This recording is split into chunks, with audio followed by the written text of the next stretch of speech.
Good morning, good afternoon, and good evening. Thank you so much for joining the Spiritist Talk series promoted by the United States Spiritist Federation every Saturday morning at 11 a.m. Eastern Time.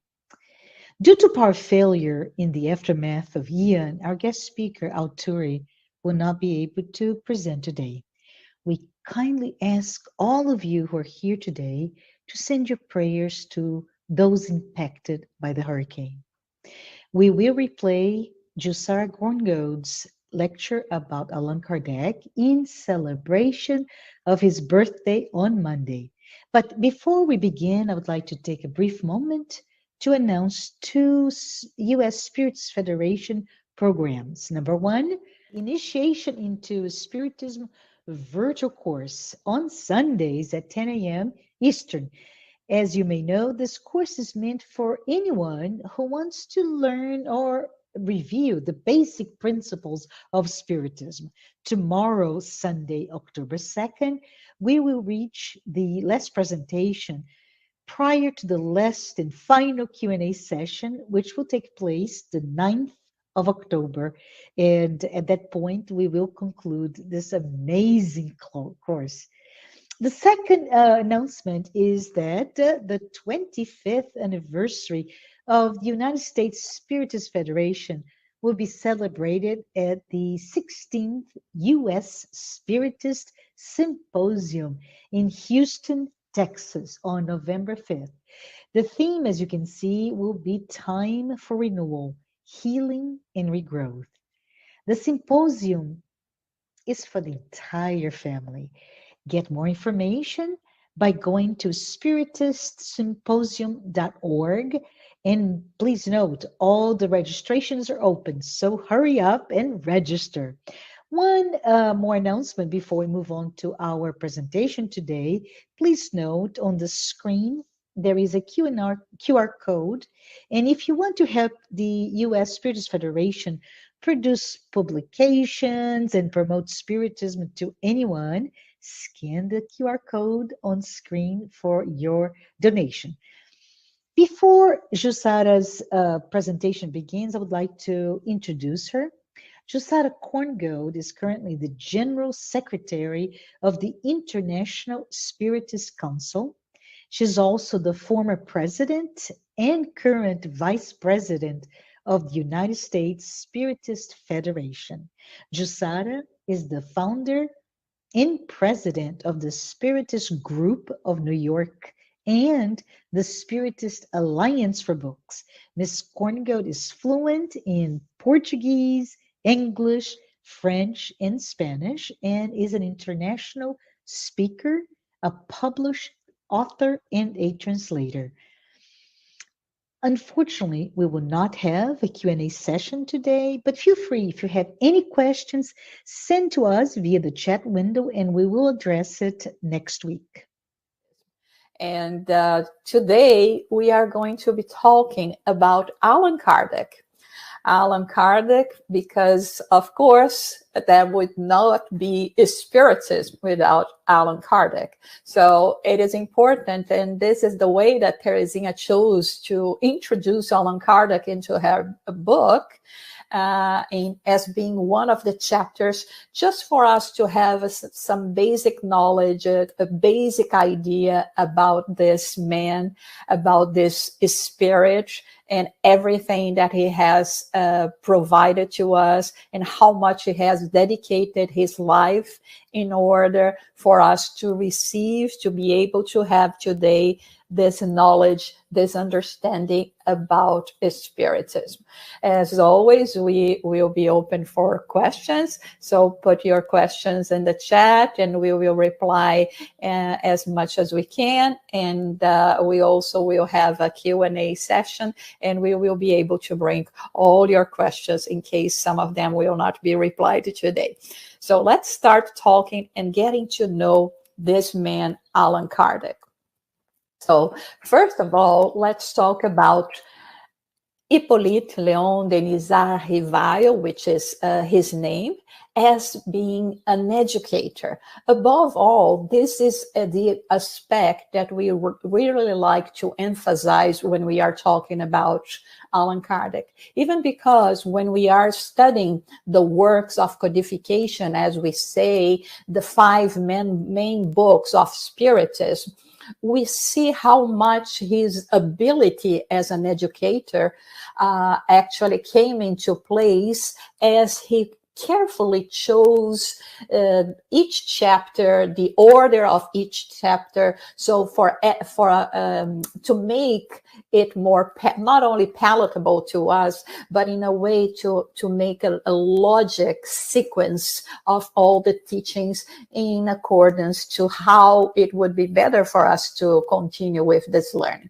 So his birth and real name, so he was born on October 3rd, 1804 in Lyon, France, of an old local family which was Catholic. So he was born in France, and this is the religion that prevailed at that time in France.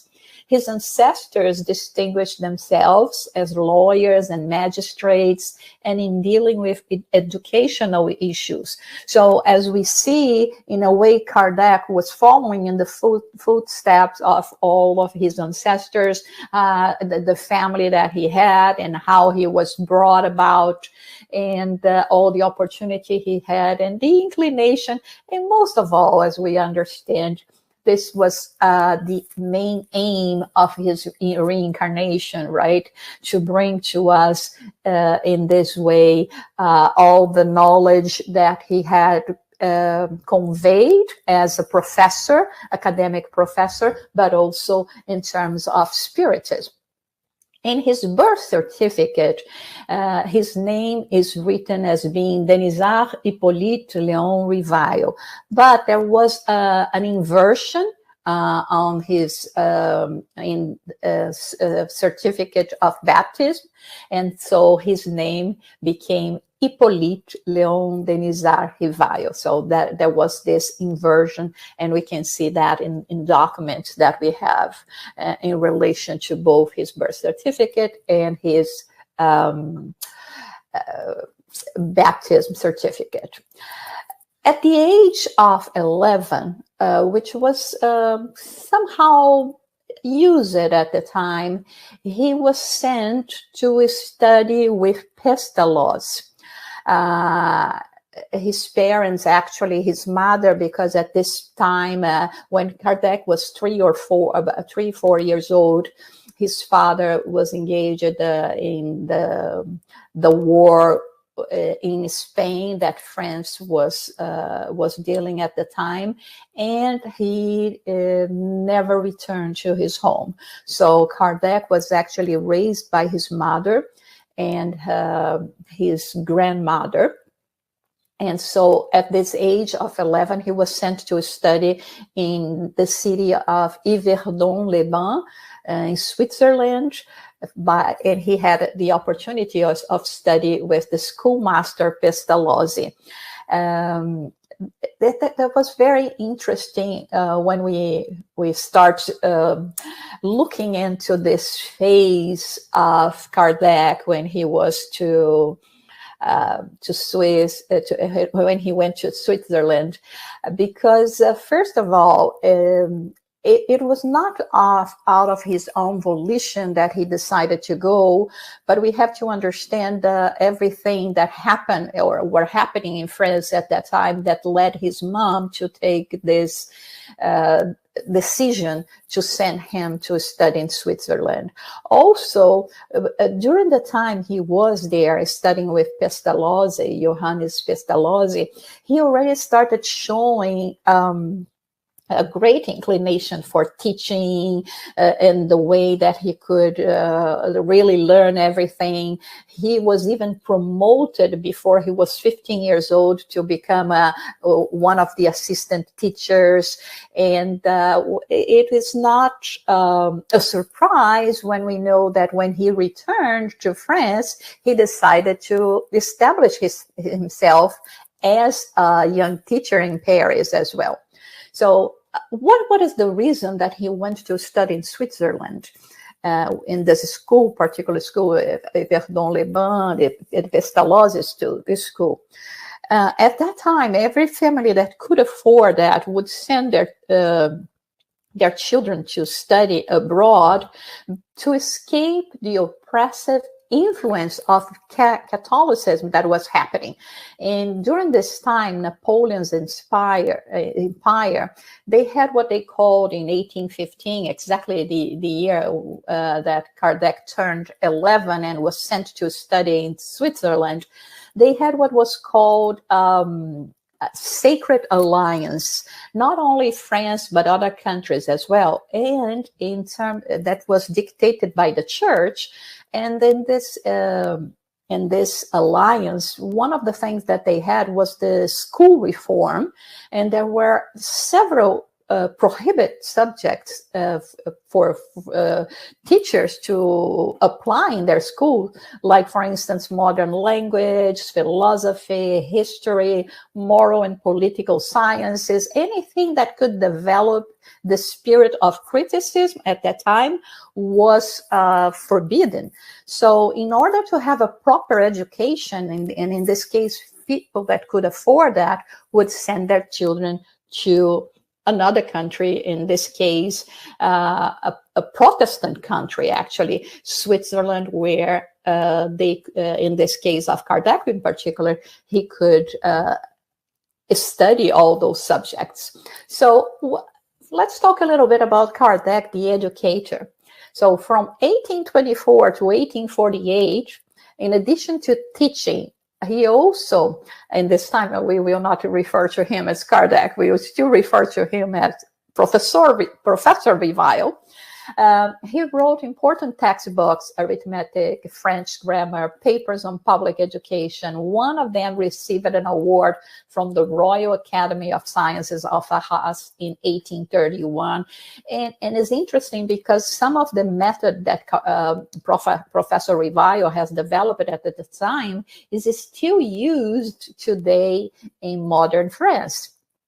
So in 1825, he founded and directed an elementary school, which operated until 1834, when he had to close due to financial debts incurred by an uncle. Unfortunately, his uncle was a business partner, and he didn't conduct the business well, and brought consequences that they had to close the school. And as a result, Kardec had to work as an accountant, but during the night he remained as an educator. So he was always, involved in working on these textbooks, like we said, in translating literary or research books mainly from German and English, but he also spoke Dutch, Greek, and Latin, among other languages. He was always preparing courses to be taught in schools, organizing or giving free courses to students that could not pay. So Kardec never stopped working in education. And one of the beautiful things that we see is that he gave his time freely as well to help those that could not afford to receive a proper education. He married in February 1832 to Amélie Boudet. Amélie Boudet was really the companion, the best partner that he could have. To talk about her is something that moved me a lot, because she was the perfect companion for Kardec. She helped him. She gave support to him all the time. And even when he passed, she was the one that was, within her reach and ability, the one that was trying to take care of his legacy. And so it was a really very, very good marriage, if we can say that, in the way that they did all of this together. And she was a very, not only understanding, because Kardec would be dedicating his time all the time to, you know, to come and put together all the works of codification, but also she was an important collaborator in all of that, although we don't talk that much about her. And she was 9 years older than Kardec, and which in a way was, as historian says, and even the way the people mention about it, her maturity as well, and inclination to arts and to education as well, was a great contribution to Kardec. So Amelie's spiritual strength and moral purity were precious allies to Kardec's mission of codifying and disseminating Spiritism. So let's talk now about how Professor Revile became a Spiritist. So that was the time of the turning tables. We have heard about the Fox sisters, all the phenomena that has started taking place here in the US in March 31st, 1848. And how the little girls started to become a sensation in the country, and everything that brought about this possibility of communication through the tables and all sorts of communication. And of course, this phenomena traveled to Europe, and it was introduced in Europe by the Dauphine de Girardin, and through her as well, Victor Hugo, the famous writer, also became in contact with the turning tables, started attending seances of turning tables. And Kardec was also invited to participate in one of the seances. So the turning tables is a gathering around a 3-foot table, people asking questions that at the time they thought the table was replying. But then with Kardec, we could understand that in fact were spirits that were replying with raps. So it became very fashionable in Europe around the 1850s and reached all the salons in Paris.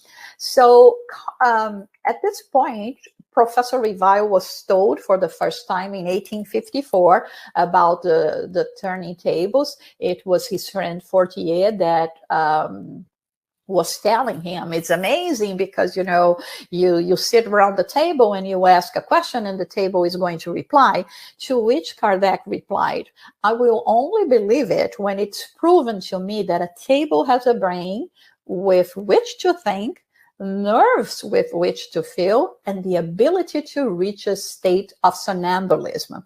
So as a man of general culture, Professor Revile had already taken an interest in the studies of magnetism, but it was only after 1855 that his first contact with phenomena, he had his first contact with the phenomena of turning tables. So he resisted. He thought that made no sense. But once he heard from a friend that he said he trusted his common sense a lot, so he decided to go, and it was when at the house of Madame Plaine-Maison, he witnessed for the first time the phenomena of the turning tables. And so he started studying the phenomena. So upon finding the phenomena to be true and to have an intelligent cause, he understood that they were the souls of human beings who had once lived on Earth. So as opposed to everyone that was thinking that the tables were, you know, replying to questions, Kardec could see that was a way, like, you know, a tool for the spirits to communicate, that there was an intelligent cause behind all that. So he found out that this communicating spirits also, in terms of, you know, all the research, all the seances that he participated and put together, that the spirits were not all the same. They did not have the same knowledge, the same morality, the same information, the same understanding of things. And all this research and information that Kardec was able to gather at this time was very important to compose this body of knowledge that we called the codification. So he started studying the phenomena. He was giving 50 notebooks of, messages that were gathered in many different places, and he started select them, preparing the questions to be asked in the following seances, all of that, and comparing, giving to different places, to different mediums. And he was able to observe, all this mediumistic phenomena. And he reviewed all of them, and he started, with the help of Amélie, of course, to put everything together. And in this way, we have what is called the body of knowledge that we call the codification, the 5 books of the codification. Here he says that at the beginning he worked with more than 10 mediums, especially Mrs. Baudin and her 2 younger daughters, Caroline and Julie, and also with Miss Jaffé, as we know. So let's talk about now Kardec, the codifier, according to how Teresinha lists in her book, and this chapter in particular. So let's start understanding first what is the origin of this name, Allan Kardec? Because as we said before, up to this time, we would refer to him as Professor Rivail, Hippolyte Léon Denisard Rivail. But now, when he started dedicating himself to Spiritism, or better, to the study of this phenomena, that was still not the name Spiritism. He started working and organizing all this, the publication of the first book, the Spirit's book, and he decided to use this pen name, Allan Kardec, that was revealed to him in one of the seances by a spirit as being one name that he had in a previous incarnation during the Gallic times, when he was a druid, a priest of an ancient Gaul, and a former region of France. So as a druid at that time, he was known as Allan Kardec. So he decided to use this name, this pen name, to distinguish himself from, the published works that he had that came with his professional knowledge, with the name now that he was going to dedicate to this new set of knowledge, new set of values that we call Spiritism. So this is how the Spiritist Pentateuch is started, the series of 5 books.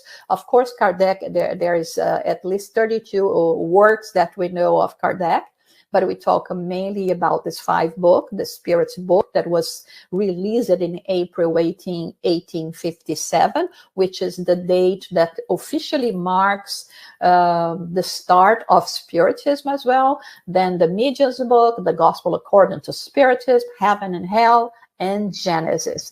What is interesting is that when he was about to publish the Spirit's book, and here is interesting for us to make a remark, because he didn't want to, he wanted to be clear and to show that the book was not a result of one man. It was not a book written by one man. This was a book that came about with the contributions and dictations by the spirits through several mediums. Kardec sending the same question to different mediums, gathering all the answers to see if they were consistent. the process of convergence, as they say it in French, to see if everything was coming together. But no one wanted to invest in the publication of this book, so he had to use his own resources in order to do that. And in the first edition, he was only capable of publishing 1,200 copies, but 1,200 copies at that time was a lot of copies. And the thing is, it was sold out in a couple of months, and the success of the publication was immediate and unexpected, and became a bestseller in its category. And also it was reprinted 15 times while Kardec was alive. And at this point, we were talking about, 1857 to 1869 when Kardec died. And so in 12 years, it was reprinted 15 times. Also, we have by Kardec the selection of or the what we call the Spiritist Review, La Revue Spirit, which is the oldest Spiritist publication in the world in terms of being like what he called a psychological journal. And it was published during Kardec's times from 58 to 79, and then it continued later on. It had some intervals due to wars, etc. And today, this publication has been continued under the care of the International Spiritist Council, and so we can find the continuation of this work, and this of Kardec is still being published today with new articles, but following the same values, the same structure as Kardec did when he published the 12 volumes during his lifetime. In the US also, we have two special publications of there are collection excerpts from texts that we have in the 12 for initial volumes of the Spiritist Review. One of them that talks about all the phenomena that Kardec has included in the Spiritist Review related to the phenomena that were happening in the US. It's going to be 2 volumes. We have the first volume printed already, and another one that we recently, the United States Spiritist Federation recently released it as well, Kardec's Selected Speeches, which is also when Kardec was visiting other Spiritist nucleus centers, he would address to them and give advice and instructions, and those instructions are so very used to, or are so good to us even today. So check this work, because it's really important for us to have all this instruction that Kardec has been giving, and it's possible to be applied to us until today. So he founded also the Parisian Society of Spiritist Studies on April 1st, 1858. Remember that we are talking a year later of the publication of the Spirit's book, and it became, a model for other organizations when it comes to the study and practice of mediumship as well. For us to understand that when we talk about mediumship, we are not talking about trivial things, but we are talking about a serious interchange with spirits in order to gather knowledge, understanding, and most of all, to try to put them in practice in our daily lives in order to improve ourselves and to improve the quality of our lives. And we are talking about, our moral selves, our emotional selves in way of, you know, behaving and dealing with everything that we have to deal when we are here on earth, and have to deal with the adversities of life as well. So Kardec's disincarnation, so from the first contact with the spirits in 1855, Kardec spent 14 years organizing Spiritism, which he would finish on March 31st, 1869, the day he passed away due to an aneurysm. And the interesting thing about that is that he had this, he passed away really working. He was giving to be published the issue of the Spiritist Review of April 1869. So the man that came to his house to pick up the copy to make the publication with Kardec, Kardec gave it to him, and immediately he had this aneurysm, and a couple hours later he died doing this kind of work. And sometimes we forget that Kardec, you know, during this work that he did on behalf of Spiritism, he only stayed with us for 14 years.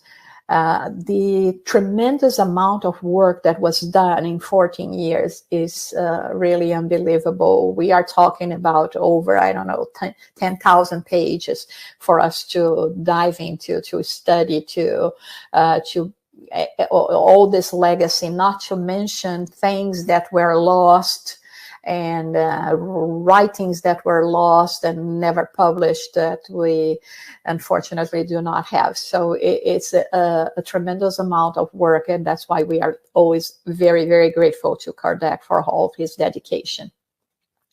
And for us to start concluding our topic today, I decided to bring to you some of the phrases that we have from Kardec. This one, it's from the book Voyage Spiritual. We have it in English as well, the Spiritist Journey, published by the United States Spiritist Federation, where he says, Spiritism should never be identified to a particular religion, excluding the others. Spiritism is a neutral terrain under which every religious opinion may gather and walk together.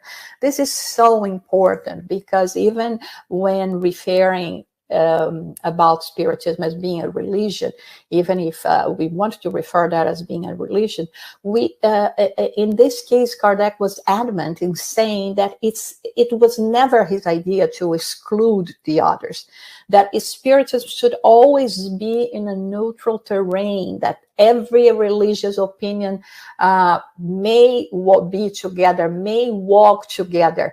And so this is a very important thing that Kardec was actually addressing. And remember that we were talking at the time that Kardec was in France, there was a lot of oppression in terms of, you know, because of the church, even all these things that led Kardec to be sent to study in Switzerland. And so he made it the point, it's nothing to replace other.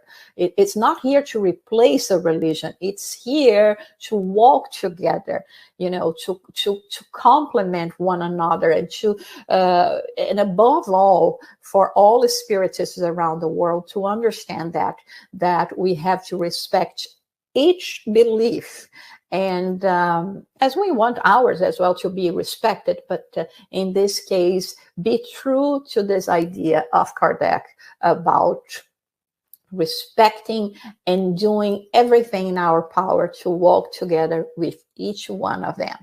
And another thing that I like very much also from the book, The Spiritist Journey, Voyage Spiritual, the most important thing in Spiritism is not mediumistic phenomena, but its principles and its moral consequences.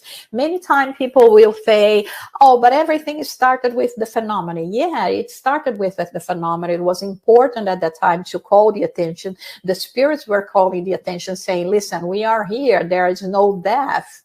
Life goes on. We continue being, as always, you know, bringing our characteristics with us, our way of feeling, and is still in a process of growing and learning and growing and going through experiences. And of course, this was possible through the interchange that we call mediumship. That is actually a word coined by Kardec. Mediums, mediumship, everything that is related to mediums. It's a word coined by Kardec for the Spiritist Pentateuch, the codification, as we say as well. But here he says, we use this as a way to reach a goal. And what is the goal? To improve our mediumship, to have, all the time calls, so to say, or soul calls with the spirits. No, to learn from their experience, to learn from their successes, to learn from their mistakes, so that we can make our lives better here, and of course in the afterlife as well. So the most important thing is to know that life goes on, is to know that we are going to return as reincarnated spirits, and to try to understand the purpose of life that is going to help us in this way. I would like to emphasize here, for those who have not watched it, we already had a study that is part of this book, Initiation into Spiritism, that we are developing here in a few months ago, I think, and you can check there, that talks about reincarnation, that talks about spirits as well, and learn even further about all this. So the man, Kardec, no longer exists, but he is immortal like we are all. And his memory, his work, and his spirit will always be with those that carry in a firm and elevated manner the flag that he always revered. Thank you, Kardec. And here, for those who would be interested, there is this genealogy of Kardec, Allan Kardec and Amélie Boudet, that we have put together. And you can research or look at it at our website, United States Spiritist Federation. So to learn more about his life, about his family, siblings, and also about Amélie. So with that, I thank you very much for your attention, but let's see now if we have some questions that we still have time to address at this point. Okay, was Kardec a medium? Very interesting question, because when we study about mediumship and we study about the variety of phenomena that we can find under the banner of medium, but there is one of the distinctions that we mention when we talk about mediumship, that is when we have more like an intuitive kind of, mediumship, or more of an ostensive kind of mediumship. So from what we know, Kardec was not an ostensive kind of medium, but he was the one that placed it in the medium's book, this statement that everyone is a medium. So if everyone is a medium, Kardec was a medium as well. But Kardec didn't have this kind of ostensive mediumship that would be receiving direct voice communication from spirits, or automatic writing, psychography from spirits as well. But he, in terms of organizing, and we even remember one passage from the life of Kardec, that he was there working on the organization, and he heard knocks on the wall, and the knocks continued, And then the following seance, he learned that those knocks were done by a spirit that wanted to call his attention, that he had to review what he was writing. And actually he came back and he reviewed all of this, and he found out that yeah, there was a mistake, and he corrected the mistake. But of course he was a very intuitive person, and he was in constant contact with the high elevated spirits that work to what we call the mediumship of intuition, which is the most elevated kind of mediumship there is. But again, as a medium of himself being transmitting the messages, and no, we don't call Kardec a medium in this sense. Is there any other? Do we know if Kardec has reincarnated? We do not know. We do not have anything that can properly state that Kardec has reincarnated again. There are some ideas, but nothing that we can say for sure that he has returned to Earth, in reincarnation here after his passing in 1869. Any more questions? Are there post-mortem messages from Kardec? Now, this is very interesting. Yes, there are. Even in the Spiritist Review of 1869, we even have a talk that is called the Communications by the Spirit of Allan Kardec, where he comes and he addresses his colleagues and expressing his gratitude by all the thoughts and the prayers after his passing, and seeing how much they are engaged in continuing all the work that he did, that gave him immense joy, and also giving lots of instructions, and they are very, very important, very useful to us as well, even today. So check the 1869. There are a couple of other messages that happened later, but this is as far as we know in terms of reliable communications by the Spirit of Allan Kardec.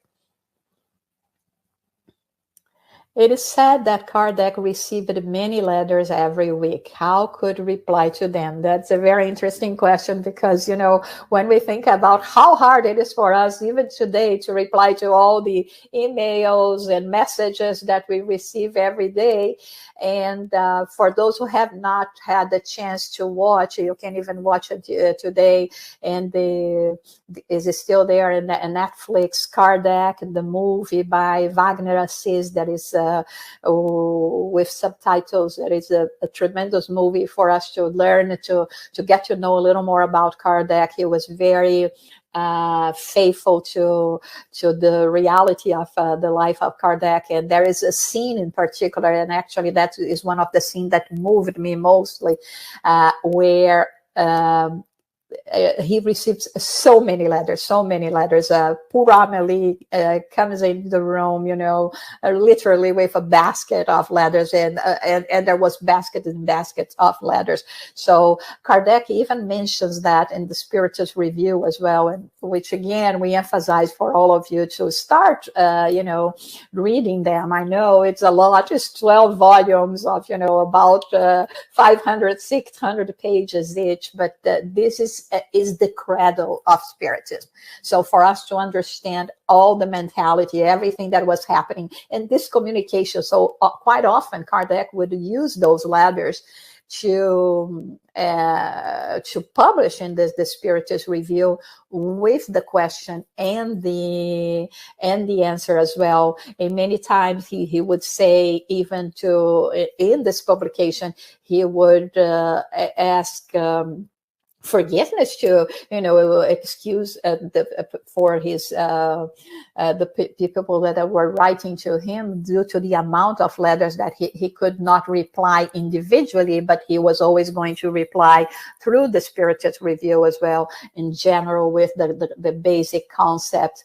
And he was very organized. He had letters by section, but we also know that he wrote back personally to many of the letters that he had received. And this is a gigantic work. I really don't know how he managed to do that, when we think about the difficulty of doing that at the time of Kardec.